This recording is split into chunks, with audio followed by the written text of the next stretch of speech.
আরে বিয়ান সাহেব কি যে বলেন না, কোনো সমস্যা নাই। আপনি আপনার মেয়েকে এত সুন্দর পারিবারিক সামাজিক শিক্ষা দিয়ে আমাদের বাড়িতে পাঠিয়েছেন, মনে করেন যে আমরা তার সাথে অ্যাডজাস্ট করে নিয়েছি, তাকে আমাদের সাথে অ্যাডজাস্ট করতেই হয়নি। আমি তো খুব খুশি, খুব খুশি।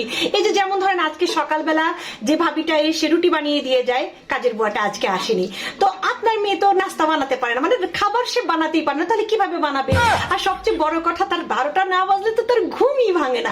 যেহেতু তার ঘুম ভাঙে না, তাহলে সে নাস্তা বানাবে কি করে? না না না, এমন না যে সে কাজ করতে চায় না বা রান্না বান্না করতে চায় না, তার খুব ইচ্ছা, খুব ইচ্ছা, সে সবকিছু করতে চায়। বিশ্বাস করেন বিয়ান সাহেব এত লক্ষ্মী, কিন্তু 12টার আগে তো ঘুমই ভাঙে না। এটা একটা প্রবলেম না? প্রবলেম আমরা না বুঝলে কে বুঝবে বলেন?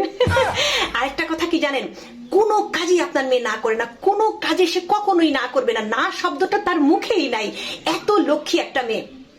কিন্তু কোনো কাজ যদি তাকে আমি দেই, মানে এত সুন্দর সুন্দর বাহানা যে সে কোথা থেকে খুঁজে নিয়ে আসে, আমি নিজেই মনে করেন অবাক হয়ে যাই, কারণ এত ইউনিক বাহানা, সেই জন্য আমি তাকে কোনো কাজই দেই না।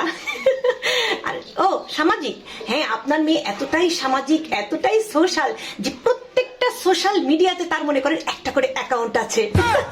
খুবই পারদর্শী, খুবই পারদর্শী। হ্যাঁ, আর আত্মীয় স্বজন কি বললেন? ও হ্যাঁ, আত্মীয় স্বজন, আত্মীয় স্বজন তো তার উপরে মহা খুশি, খুবই মানে মনে করেন তারপর কেউ রাগ করতেই পারবে না। কেমন করে রাগ করবে বলেন তো? যখন আত্মীয় স্বজন তার সাথে দেখা করতে আসে, সে তো মনে করেন দরজাই খোলে না, সে নিজের রুমের মধ্যেই থাকে, সোশ্যাল মিডিয়াতে থাকে, ঘুমায়, রেস্ট করে, আসেও না, আত্মীয় স্বজনের সাথে কথাও বলে না। তো কথাই যদি না বলে, আত্মীয় স্বজনের সাথে দেখাই যদি না করে, তাহলে মানুষ বুঝবে কি করে সে ভালো না খারাপ? অতএব কোনো প্যারা নাই তাকে নিয়ে, খুব ভালো আছি, খুব ভালো আছি। আর আরেকটা কথা কি জানেন বিয়ান সাহেব, আমি তো ভেবেছিলাম বিয়ের পরে আমার ছেলে আমার কাছ থেকে দূরে চলে যাবে, আমার ছেলেকে আমার কাছ থেকে আপনার মেয়ে কেড়ে নিবে। কিন্তু বিশ্বাস করেন বিয়ের পরে কি হয়েছে, আমার ছেলে তো বিয়ের আগে শুধু মা মা মা মা করতো, কিন্তু বিয়ের পরে সে আরো বেশি বেশি করে মা মা করে, কারণ তার প্রত্যেকটা কাজ তো আমিই করে দিই। বউ তো তার কোনো কাজেই আসে না, রান্না বান্না তার সবকিছু দেখাশোনা যে আমিই করি। তো ছেলেকে কেড়ে নেয়নি, হ্যাঁ মা মা করে, সারাদিন মামা করে।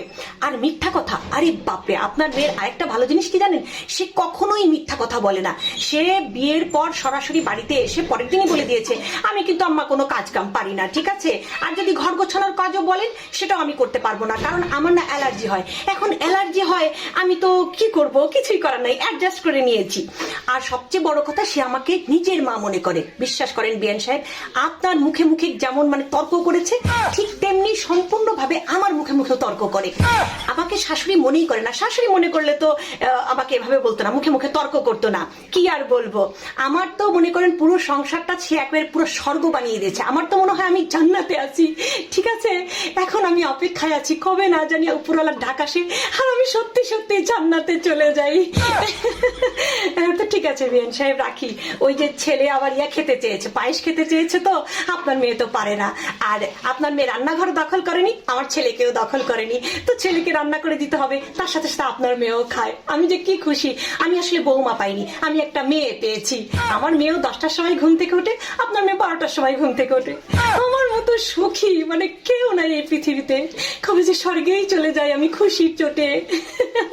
ঠিক আছে বিয়ান সাহেব, রাখি রাখি। হ্যাঁ হ্যাঁ, খুব সামাজিক, খুব ভালো, খুব সোশ্যাল আপনার মেয়ে, খুবই ভালো, খুবই ভালো আছি। রাখি রাখি, আসসালামু আলাইকুম।